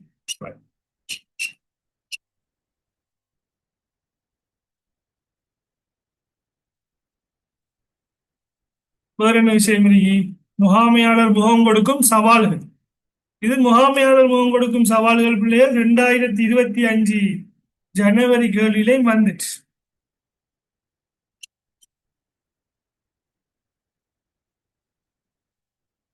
இங்கால விஞ்ஞான முகாமைத்துவ கோட்பாடெல்லாம் இருக்கு, நீங்க படிச்சிருப்பீங்க. பட் இதுல நான் ஃபுல்லா படிப்பிக்க டைம் போதாது, ஏன்னா படிப்பிக்கிறதுக்கே 1 ஹவருக்கு மேல வரும்.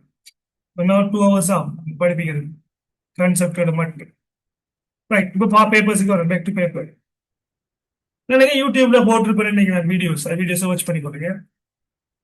ரைட். அதுல சின்ன ஒரு மிஸ்டேக் விட்டுருப்பேன் நான். தூர நோக்கு, லட்சிய நோக்கு, இலக்கு, நோக்கம், குறிக்கோள் அந்த விஷயத்துல ஏதோ ஒன்றை தமிழ் வேர்டை மாத்தி சொல்லியிருப்பேன். பட் நான் புற உள்ள வீடியோஸ்ல கரெக்ட் பண்ணிருப்பேன். அதை கொஞ்சம் கான்சென்ட்ரேட் பண்ணி கொள்ளுங்க. அடுத்தது, பகுத்தறிவான தீர்மானங்களை எடுக்கும் போது எதிர்கொள்ள வேண்டிய 4 தடைகள். தீர்மானம் எடுத்தலுக்கான 4 தடைகள் கேட்டிருக்காங்க. என்ன தடை? தீர்மானம் எடுத்தல் படிச்சிருக்கு. தீர்மானம் எடுக்கிறதுக்கு, நல்ல முறையில தீர்மானம் எடுக்கிறதுக்கு நமக்கு தடையாக வரக்கூடிய விடயங்கள் என்ன? நமக்கு போதிய அளவு தகவல் இல்லாட்டி நாம் என்ன செய்ய மாட்டோம்? நம்ம தீர்மானம் எடுக்க மாட்டோம்.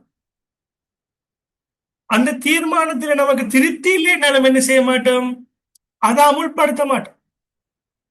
அடுத்தது, அது 2 விஷயம் பிள்ளை.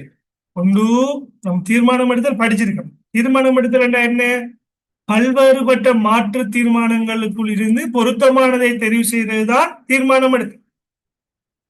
இப்ப நீங்க ஒரு 5 பேர் பங்காளர்களா இருக்கிறீங்க பங்குடைமை. எல்லோரும் சம்மதிக்கிறீங்க என்ற ஒரு விடயத்துக்கு நீங்க என்ன செய்வீங்க? தீர்மானம் எடுக்கிறதுக்கு ஓகே. உங்களுக்கு உண்மையாகவே விருப்பம் இல்லைன்னு என்ன செய்ய மாட்டீங்க? அந்த தீர்மானத்தை நீங்க எடுக்க மாட்டீங்க. ஆக ஒன்று விருப்பம்ங்கிறது இவரத்துக்கு வரும். அறிவுங்கிறது, அனுபவம்ங்கிறது, அந்த விஷயங்கள் தனிப்பட்ட காரணிகள் இதெல்லாம் என்ன சொன்னா தீர்மானம் எடுத்தலுக்கு வரக்கூடிய என்ன தடைகள். இல்ல புத்திசாலியமான தீர்மானம் எடுத்தலுக்கான படிமுறை எல்லாம் படிச்சிருக்கோம். சில பிள்ளைகளுக்கு என்னன்னு சொன்னா இந்த பாடங்கள்லாம் பெரிய பாடங்கள் தானே பிள்ளைகள். எங்க இருக்கின்ற விஷயம் எதை படிக்கணும்ன்றே ஐடியா இல்லாம இருக்கிறீங்க. நீங்க போன வீக் தான், லாஸ்ட் வீக் தான் டியூட் எடுத்தாங்க இருக்கிறீங்க. ஒரு 2 வீக்ஸா படிக்கிறாங்க தான் இருக்கிறீங்க அதுக்கு. ரைட். ஆகவே நீங்க என்ன செய்யணும்? கொஞ்சம் என்ன செய்யணும்? ஆஹ் இந்த விஷயங்களை பார்த்து டியூட் என்ன செய்யணும்? மேலோட்டமா சரி பார்த்துட்டு போகும் பாடமாக்க. ரைட். இதெல்லாம் நம்ம படிச்ச விஷயம். 2025 ஜூலை எக்ஸாம் செய்யும் போது அவங்களுக்கும் என்ன இந்த விடயங்கள்லாம் ஹைலைட் பண்ணி முக்கியமான விடயங்களை பார்த்துட்டு போங்க பிள்ளைங்க சொல்லித்தான் அனுப்பியிருக்கு. Already highlight 25 ஜனவரிக்கும் படிப்பிச்சிருக்கு. ஏன் இந்த விடயங்களை படிப்பிக்காம விடல, எல்லாம் படிப்பிச்சிருக்கு. பட் என்ன, இந்த பாடமாக்கி ஆகும். ஹெவி சிலபஸ் தான். ஆரம்பத்துல 1வது கிளாஸ்ல இருந்தே நான் சொல்லி வருவேன், இது பாடம் பெருசு, கொஞ்சம் அண்ணண்டை விடயங்களை பாடமாக்கி வாங்க. பட் கேள்வியில என்ன எதை எடுப்பாங்கன்னு தெரியாது. லக். பட் என்ன, அனலைசிஸ் படி நம்ம செஞ்சு போகணும். தீர்மானம் எடுத்தலுக்கான தடைகள் வந்துட்டு என்ன தடை பிள்ளை? திருப்தி இல்லாம இருக்கிறது, தகவல் பற்றாக்குறை, அறிவு பற்றாக்குறை, சூழல் நிச்சயமற்றதா இருக்கிறது. இப்ப நீங்க ட்ரிப் போறதுக்கு ஒரு முடிவு எடுக்கிறீங்க.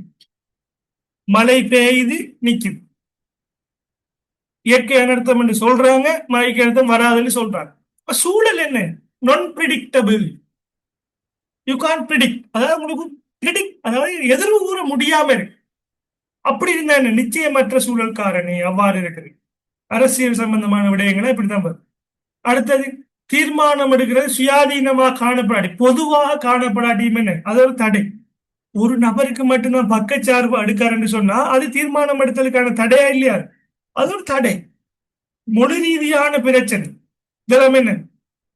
தீர்மானம் எடுத்ததுக்கான தடைகள். இப்ப டிராபிக் போலீஸ பாருங்க.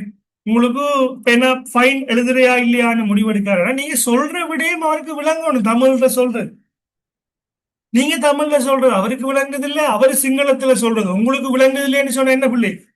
மொழி ரீதியான பிரச்சனை. அப்ப நீங்க புத்திசாலியமா தீர்மானம் எடுக்க முடியுமா? 2 பேருமே எடுக்கல, முரண்பாடு தான் வரும். ஆகவே என்ன, இதுதான் என்ன தீர்மானம் எடுத்தலுக்கான தடையாக காணப்படுது. எல்லா விடயமும் படிச்சிருக்கோம். ரைட். கட்டாயம் என்ன செய்யுங்க, பார்த்துக்கொள்ளு. Right, very good. மொழிங்கிற ஒரு தடை. ரைட். தொடர்பாடலுக்கான தடை என்று படிச்சிருக்கேன் தானே, அதுல வரக்கூடிய 2 3 விடயங்கள் இதுல வரும். குறிப்பிடுங்க, எழுதி காட்டீங்கன்னா சரி, விளக்கம் தேவை. கொஸ்டின் நம்பர் 3 பாருங்க பிள்ளைகள். இதுவும் படிச்ச பாடம்.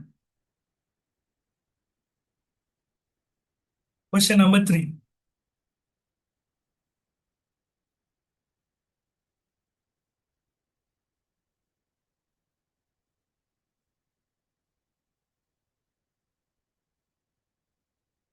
டெக் இன்னோவேட்டர்ஸ் லிமிடெட் ஆனது ஏஐ ஆற்றல் மிக்க தீர்வுகளில் ஈடுபட்டுள்ளது.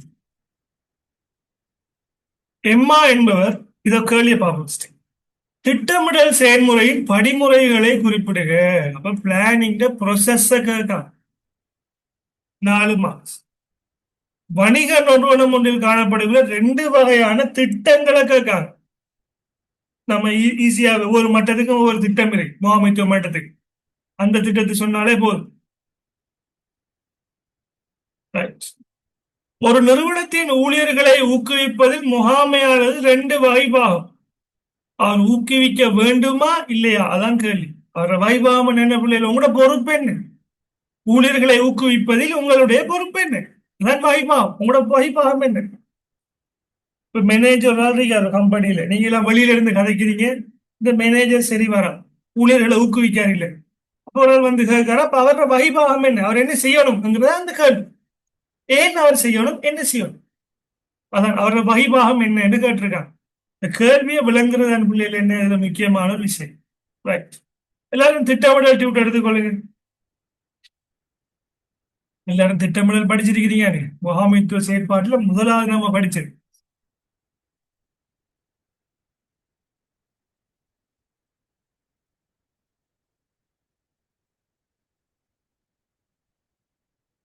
இப்ப திட்டமிடல் வந்த பிள்ளைகள் தீர்மானம் எடுத்தல் வாய்ப்பா இந்த ஸ்டெப்ஸ் கேட்கலாம். உங்களுக்காக ஞாபகம் வச்சுக்கொண்டு 25 ஜூலைல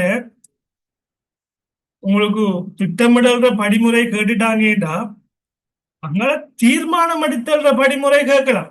ஆகவே நோட் பண்ணிக்கொள்ளுங்க. நீங்க நான் சொல்றேன் என்னென்ன படிக்கணும் சொல்றேன் தானே, அதை வேறையா நோட் பண்ணி வாங்க பிள்ளைகள். நான் நோட் பண்ணல, வேறையா நோட் பண்ணி வாங்க. என்னென்ன ஹைலைட் பண்றேன்னு சொல்றேன் தானே, அதை ஒரு பேப்பர்ல எழுதி வாங்க.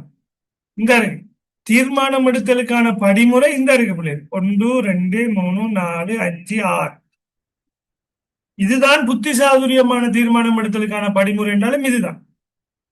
பிரச்சனை இனங்கள் என்ன செய்யறது, ஆய்வு செஞ்சு எடுக்கிறது, மாற்று தீர்மானங்களை உருவாக்குறது, அதை சரியா பிள்ளையான்னு மதிப்பிடுறது, அதுல ஒன்றை தெரிவு செய்யறது, அதை அமுல்படுத்துறது, அமுல்படுத்தினே சரியா நடக்குதா இல்லையான்னு செக் பண்ற பின்தொடர்றது. இதுதான் தீர்மானம் எடுத்தல் படிமுறை. சரியா? இது 2026 உங்களுக்கு அன்னைக்கு வரக்கூடிய 21 வந்துட்டு, பட் வரக்கூடிய வாய்ப்பு இருக்கு. அடுத்த படிமுறை கேட்கிறேன்னா இதுதான் கேட்கலாம். இப்ப நாம திட்டமிடலுக்கே போவோம். திட்டமிடல், பிளானிங். திட்டமிடல் என்ன பிள்ளை? திட்டமிடல் என்றால் என்ன?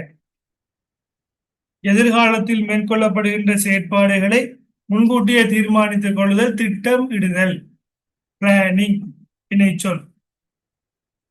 திட்டத்தை நீங்க எழுத்துல தயாரிச்சீங்கன்னா என்ன, அதுக்கு பேரு திட்டம் என்று சொல்றோம். திட்டமிடல் நன்மைகள் 21 கேள்விக்கு வந்த விஷயம். திட்டமிடல் நன்மைகள் கேள்விக்கு வந்து, நன்மைகள் தெரிஞ்சிருக்கும். இந்த ஸ்மார்ட்ங்கிறதெல்லாம் தெரியும் தானே. இது சரி புரியடா. தூர நோக்கண்டா என்ன? நிறுவனம் நீண்ட காலத்தில் அடைய எதிர்பார்க்கிற நிறுவனத்தின் கனவு. லட்சிய நோக்கம் என்ன? தூர நோக்கை அடைந்து கொள்வதற்கு நிறுவனம் தற்போது மேற்கொள்ளும் நடவடிக்கைகள் தான் என்ன? லட்சிய நோக்கம். இந்த ஈனாக்கு பிறகு அடுத்ததும் வாரது ஈனா தான். இலக்கு. இலக்கு என்ன? நீண்ட காலத்தில் நிறுவனம் அடைய எதிர்பார்க்கிறது இலக்கு. குறிக்கோள் என்ன? குறுங்காலத்தில் அடைய எதிர்பார்க்கிறது குறிக்கோள். இலக்குக்கும் குறிக்கோளுக்கும் என்ன லேச ஞாபகம் வச்சுக் கொள்றது?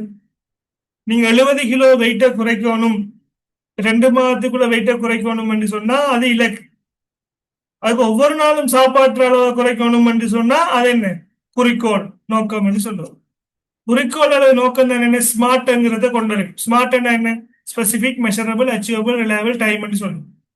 குறிப்பானது, அளவிடக்கூடியது, அடையக்கூடியது, பொருத்தமானது, கால வரையறுக்கப்பட்டதுன்னு வருது. இதற்கு திட்டமிடல படிமுறை. பிள்ளைகள் ஆல்ரெடி வந்ததால நீங்க பயப்படாதீங்க. 25 ஜூலைல வந்ததால இந்த இருக்கு பாருங்க. திட்டமிடல் செயல்முறை படிமுறை. பழைய பேப்பர்ல என்ன செய்ய சொல்லியிருந்தாங்கன்னு சொன்னா விளக்குகள் கேட்டிருந்தாங்க. உங்கள்ட்ட என்ன படிமுறை மட்டும்தான் கேட்டிருக்காங்க. 2025 ஜூலைல விளக்குகள் கேட்டிருக்காங்க. 25 ஜூலைல என்ன செஞ்சிருக்காங்க, உங்கள்கிட்ட குறிப்பிடுகள் மட்டும் தான் என்ன செஞ்சிருக்காங்க கேட்டிருக்காங்க. ரைட்.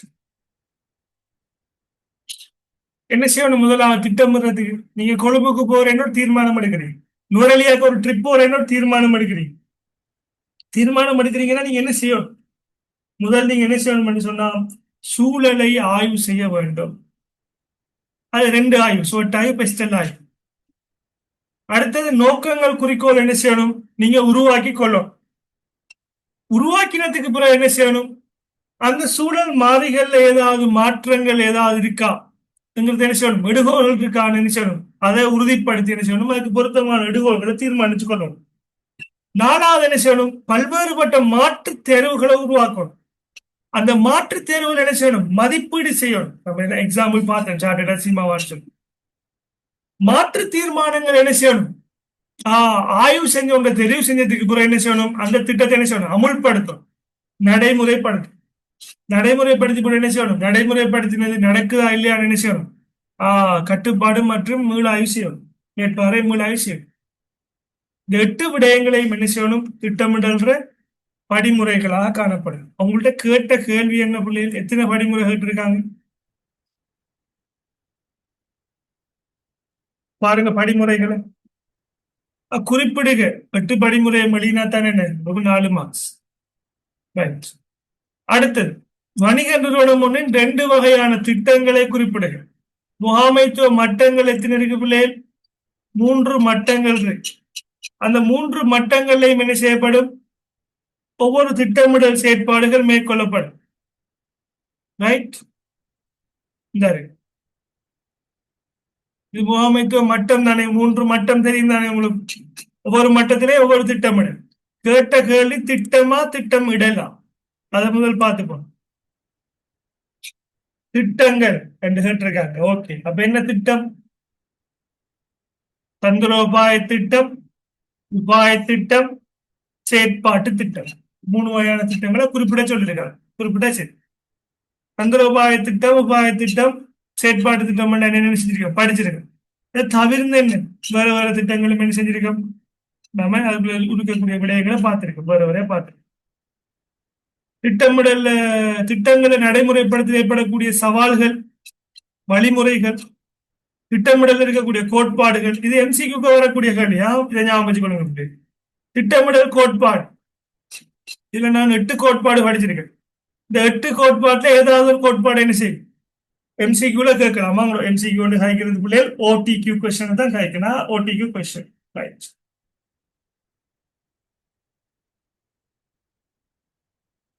இதுல புத்தாக்க கோட்பாடு, ஆர்வ கோட்பாடு, முன்னுரிமை கோட்பாடு, இதுல ஏதாவது இந்த கோட்பாடுகளை பார்த்துக்கொள்ளுங்க. இதுவும் பாஸ் பேப்பர் கேள்வி பிள்ளைகள். நோக்கத்தினூடாக திட்டமிடலை முகாமை செய்து திட்டமிடல் பார்த்தா இதுல உள்ள விஷயம் இருக்குங்கிறதா என்ன செய்யணும்? நமக்கு விளங்கணும்.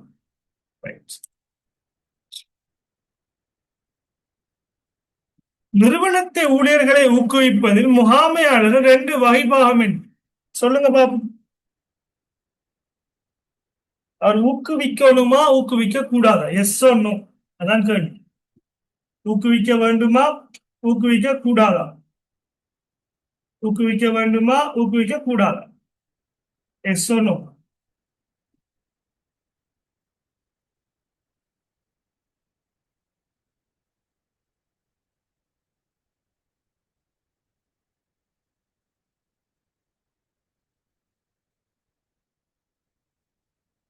எஸ், ஊக்குவிக்க வேண்டும். அதில் எந்த மாற்றமும் இல்லை. Very right. நிறைய பேர் எஸ் என்று போட்டிருக்கீங்க. தேங்க்யூ.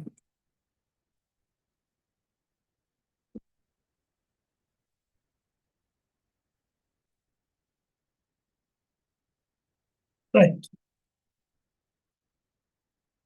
ஏன் ஊக்குவிக்கும்? அது நேச்சர். ஏன் ஊக்குவிக்கும்? ரைட். அதான் நம்மளோட விஷயம். அதாவது நிறுவனம் தன்னுடைய தூர நோக்கு, இலட்சிய நோக்கு, நோக்கம், குறிக்கோளை அடையுது என்று சொன்னா உரிமையாளரால் மாத்திரம் என்ன செய்யலார்? அடைந்து கொள்ள முடியாது. ஊழியர்கள் உதவி என்ன செய்யணும்? கட்டாயம் தேவை. ஆகவே ஊழியர்களை நம்ம நல்ல முறையில வழிப்படுத்தணும் என்று சொன்னா அவர்களை ஊக்குவிப்பதன் மூலம் வழிப்படுத்தினால் தான் வினைத்திறனான வெளியீடுகளை நாம் என்ன செய்யலாம்? பெற்றுக்கொள்ளலாம். அப்பதான் நம்ம இலக்குகளை அடையணும். அது ஒரு விஷயம். நிரபிலே தூர நோக்கு, லட்சிய நோக்கு, நோக்கம், குறிக்கோளை அடைந்து கொள்வதற்கு வினைத்திறனான முறையில் ஊழியர்களை இடமிருந்து வெளியீடுகளை பெற்றுக் கொள்வதற்கு அவர்களை ஊக்குவிப்பது அவசியம். ஆகவே முகாமையாளர் ஊக்குவிப்பது என்ன மிகவும் முக்கியமான விஷயம். இரண்டாவது, ஊழியர்களை ஊக்குவிக்காட்டி என்ன நடக்கும்? நிறுவனத்துக்குள்ள முரண்பாடு. போனஸ் தரலன்னு வைங்கள். உங்களோட கம்பெனியில இப்ப நீங்க ரஜினிகாந்த் படம் எல்லாம் பார்த்திருப்பீங்க. உழைப்பாளி அப்படி நிறைய படங்கள் பார்த்திருப்பீங்க. அதுல போனஸ் தரலன்னு என்ன செய்வாங்க? யூனியனால ஸ்ட்ரைக். அப்ப அடிக்கடி நிறுவனத்துல ஸ்ட்ரைக் நடந்தா நிறுவனத்துல ஒரு நல்ல சூழல் இருக்குமா? பிள்ளை வேலை செய்யற சூழல், சந்தோஷமா வேலைக்கு போகலாமா, இல்ல ஒரு மன உளைச்சலோட வேலைக்கு போவீங்களா? நீங்க ஊழியராக யோசிங்க. மன உளைச்சலோட போவீங்க. மன உளைச்சலோட வேலைக்கு போனா நீங்க என்ன செய்யல? சரியான முறையில் வேலை செய்யலாது. வெளியீடு ஒன்றும் வராது. அவுட்புட் இருக்காது. உற்பத்தி அவுட்புட் இருக்காது. வினைத்திறன் இருக்காது. ஆகவே சிறந்த ஒரு வேலை சூழலை உருவாக்கணும் என்று சொன்னா முகாமையாளர் என்ன செய்யணும்? ஊழியர்களை ஊக்குவிக்கணும். அவங்களுக்கு தேவையான போனஸ்கள், தேவையான பெசிலிட்டிஸ் எல்லாம் என்ன செய்யணும்? வழங்கும். அடுத்தது, ஊக்குவிக்கிறது காசால மட்டும்தான் ஊக்குவிக்கலாம் என்று இருக்கா? இல்ல, முதல் பேசணும். பிள்ளை நல்ல முறையில் நீங்க இப்ப பாருங்க, ஏ லெவல்ல நீங்க கிளாஸஸ் போவீங்க, அப்படி போயிருந்தாக்கள் இருப்பீங்க. ஆன்லைனை விடுங்கள், பிராக்டிக்கல் பிசிக்கல் கிளாஸுக்கு வாங்க. படிப்பிக்கிற டீச்சர்ஸ் மாதிரி என்ன செய்யணும்? உண்மையா ஆன்லைன்ல இருக்கக்கூடிய உண்மையாக இருக்கிற இப்ப ப்ரொஃபஷனல் கோர்சஸ்ல பாத்தீங்கன்னா பிள்ளைகள் உண்மையாக ரெண்டு பக்கமும் மைக் ஆன் பண்ணி இப்ப நான் கேள்வி கேட்டு நீங்க பதில் சொல்லி ஒரு இன்டராக்ஷனா போய் இருந்தா தான் அது எஃபிஷியண்டா இருக்கு உண்மையா. பட் நம்ம டபுள் இருக்கக்கூடிய குறுகிய காலம் 4 மாதம்ங்கிறதால உங்களுக்கும் டைம் இல்லை ஒதுக்குறதுக்கு. பிகாஸ் நீங்க வேலைக்கு போறார்கள், ஏ லெவல் படிக்கிறார்கள். எங்களுக்கும் என்ன கூடுதலான டைம் நாங்க படிப்பிச்சுட்டு இருந்தோம்னு சொன்னா அவங்களுக்கும் ஒரு ஃபெடப் ஆயிரும், ஒரு இன்ட்ரெஸ்ட் இல்லாம போயிடும். ஆகவே விஷயத்தை மட்டும் என்ன செய்ய போறோம்? விளங்கப்படுத்தி தான் நாங்க உங்களுக்கு அந்த கிளாஸ் எல்லாம் நடத்திருக்கோம் பெரும்பாலும். ஆனா சில கிளாஸஸ் இன்ட்ரடக்ஷனா கொண்டு போயிருக்கும், எனர்ஜெட்டிக்கா வச்சுக்கொள்ளுங்க. ரைட். இப்போ உங்களோட ஏ லெவல் நிறைய இடங்கள்ல பாருங்க, நீங்க சார் மாதிரி பேசவே இல்லாது, டவுட் கேட்கல. டவுட் கேட்டா கிளாஸ்ல வழி பிரிப்பாட்டுவாங்க. கேம்பஸ்ல எல்லாம் பாருங்க, யூனிவர்சிட்டி டவுட் கேட்டா ஃபெயில் தான். ஏன்னா சாருக்கு டவுட் கிளியர் பண்ண தெரியாது. சில சார்மான்னு சொல்ல லெக்சர்ஸ் மாதிரி நடைமுறை எங்களுக்கு, நான் ஆடிட்ல இருக்கிறதால எங்களுக்கு கம்ப்ளைண்டே வருது. சார் இவர்கிட்ட டவுட் கேட்டதால தான் என்ன ஃபெயில் போட்டிருக்காரு. நான் ஆடிட் பண்ண ஒரு யூனிவர்சிட்டியில பாத்தீங்கன்னு சொன்னா 43 பேர் இருந்தா வகுப்புல 43 பேருக்கும் ஒரு லெக்சர் ஃபெயில் போட்டிருந்தார். 6 மந்த் படிச்சதுக்கு பிறகு ஒரு ஸ்டூடெண்ட்டுக்கும் அவர் பாஸ் போடல, C- போட்டிருந்தார். ஒரு பிள்ளைக்கும் ஏ ரிசர்ச் எடுக்கல. பட் அது ஒரு ப்ராக்டிக்கல் பாடம். அப்ப எங்களுக்கு அது கம்ப்ளைண்ட் வந்து செக் பண்ணி பார்த்து நாங்க அவங்களோட பேப்பர்ஸ் எல்லாம் எடுத்து ஓபன் பண்ணி பார்த்தா பிள்ளைகளோட பேப்பரே திருத்தாம என்ன செஞ்சிருக்காரு, மார்க்ஸ் போட்டிருக்கு. எல்லாம் சொல்லலாது, இன்ஃபர்மேஷன் எல்லா விடயத்தையும் சொல்லலாம். ஜஸ்ட் நாங்க இந்த ரிப்போர்ட்ல வந்து இன்ஃபர்மேஷனை சொல்றேன், இவ்வாறு நடந்ததுன்னு சொல்லி நாங்க ரிப்போர்ட் பண்றோம். அப்ப என்ன, பிள்ளைகள் என்ன செய்யறாங்க? அதுக்கு பிறகு ஊக்கமிழக்கப்படுறாங்க. பிள்ளைகளோட பேசி அவங்களோட பிரச்சனைகளை கையாண்டதுக்கு பிறகு நம்ம அதுக்குரிய கற்பித்தல் நடவடிக்கைகளை மேற்கொள்ள ஊக்குவிக்கப்படுறாங்க. அவை முகாமையாளர் மெயின் டியூட்டி என்ன என்று சொன்னா அவங்கள ஊக்குவிக்கிறது. ஊக்குவிச்சால் மாத்திரம்தான் என்வாயன்மெண்ட் சரியா வரும். என்வாயன்மெண்ட் சரியா இருந்தா தான் என்ன நடக்கும் பிள்ளை? அந்த என்வாயன்மெண்ட், அந்த சூழல் சரியா இருந்தா தான் உற்பத்திகள் என்ன செய்யும்? சரியா வரும். நிறுவனமும் என்ன செய்யலாம்? வளர்ச்சி அடையும். அடுத்த நிறுவனம் இலாபத்தை உருவாக்கும். வேஸ்டேஜ் எல்லாம் குறையும். வேஸ்டேஜ் குறையிறது தெரியுமா? எக்ஸாம்பிள் சொல்றேன் கேளுங்க. கம்ப்யூட்டர் உங்களுக்கு அதிகமான வேலை தராங்க, சம்பளம் குறைய தராங்க. கம்ப்யூட்டர் வேலை செஞ்சா தானே இன்னைக்கு வேலை தருவீங்க. டக்குன்னு என்ன செய்யறேன்? கீபோர்ட்ல தண்ணியை ஊத்தி விடும். தண்ணியை ஊத்துற, டீயை ஊத்தி விடும். அது சிபியூக்குள்ள தண்ணியை ஊத்தி விடும். என்ன நடக்கும்? கம்ப்யூட்டர் பழுதா போயிடும். ரிப்பேர் பண்ணி வர 2-3 நாளும் ரிலாக்ஸா இருக்கு.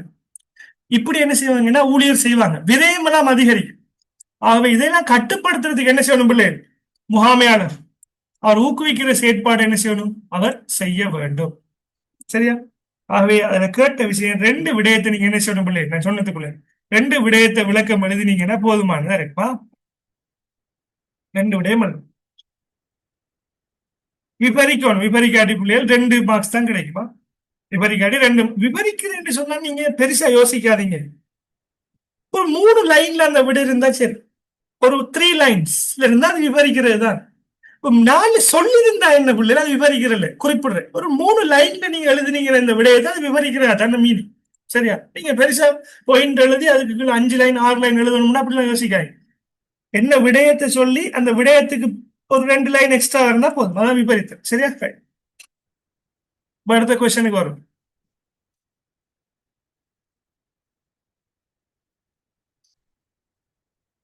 முகாமைத்துவத்துல வகிபாகம் என்று சொன்னாலே பிள்ளைகள் அதான் நீங்க எழுதுவாட ஆள் சார் வகிபாகம், தீர்மானம் சார் வகிபாகம், அது இல்லை இதுக்கு விட. இது விட இதுல கேட்ட கேள்வி மீனிங் தான். முகாமையாளர் ஊழியர்களை ஊக்குவிக்கிறதுக்கு கட்டாயம் ஊக்குவிக்க வேண்டுமா இல்லையா, அதான் கேள்வி. அதான் இதுல வர்ற வகிபாகம் என்று கேட்டிருக்காங்க. முதலியாவுக்கு நீங்க ட்ரிப் கொண்டு போறீங்க, ஒரு பஸ் டிரைவர் இருக்காரு. அப்ப உங்கள்கிட்ட கேட்கிற கேள்வி பஸ் டிரைவரின் வகிபாகம் என்ன என்று கேட்டா, பஸ் டிரைவர் எவ்வாறு உங்களை நுவரெலியாவுக்கு கொண்டு போய் சேர்க்க வேண்டும், அதான் அவருடைய வகிபாகம். அதைத்தான் எழுதணும். நாம் அதே தான் உங்கள்கிட்ட கேட்டிருக்காங்க. ஊழியர்களை ஊக்குவிக்கிறதுக்கு முகாமையாளர் ஊக்குவிக்க வேணுமா இல்லையா, அதான் எஸ் ஆம். ஏன்? அதுக்குரிய காரணம், ஊக்குவிச்சா என்ன நன்மைகள் கிடைக்கும், ஊக்குவிக்காட்டி என்ன தீமைகள் ஏற்படும் என்று எழுதினாலே போதும். 2 பாயிண்ட். ரைட். அடுத்து அதுக்குரிய நீங்க அவங்க அழியின விடைய காட்டணே அப்படின்னு கொஞ்சம் வெயிட் பண்ணுங்க. ரைட். அதுல கன்ஃபியூஸ் ஆக தேவையில்லை நீங்க.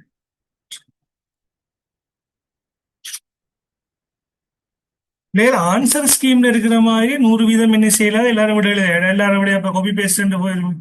சொந்த விடைகளையும் நீங்க என்ன செய்யணும், எழுதணும். இலக்குகளை அடையிறதுக்கு என்ன செய்யும், அது உங்களுக்கு ஹெல்ப் பண்ணும். இந்த விடயத்தை எழுதலாம்.